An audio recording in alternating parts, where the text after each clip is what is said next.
But we certainly are working towards having, listings on bigger central exchanges. That's, a goal. It's something that, as our liquidity and market access improves, we get closer to. And, being that, we're still kind of growing. I think our biggest at the moment is KuCoin for now. It's kind of a path. It's one of those things that we don't have like a heavy market maker that a lot of projects do.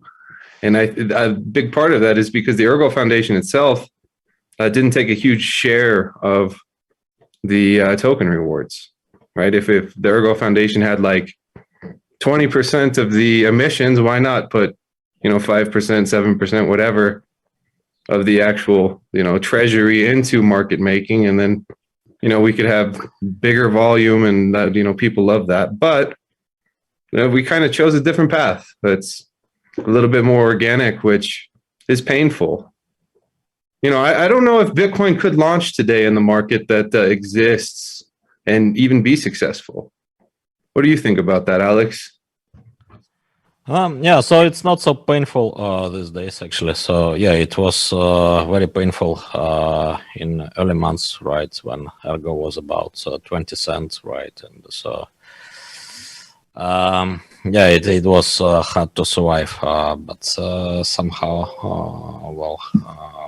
the ecosystem survived, and yeah, grew even into the current state. So yeah, I'm quite optimistic.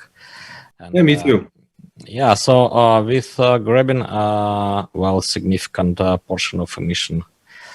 So yeah, it's much easier business, but yeah, it's not in the first place. Then yeah, you can be relaxed, right? So there is no need for creative and hard work, right? If you can just spend money and yes, selling some hype all the time, like actually a lot of so-called blockchain projects are doing, right? So they're just selling hype, which is trendy, and yeah, selling tokens and so on.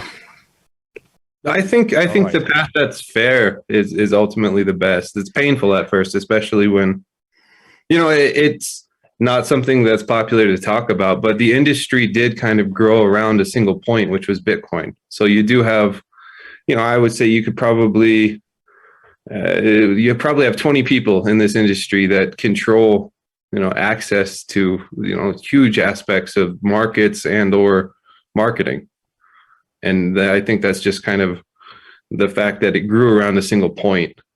So sometimes that can be difficult to deal with.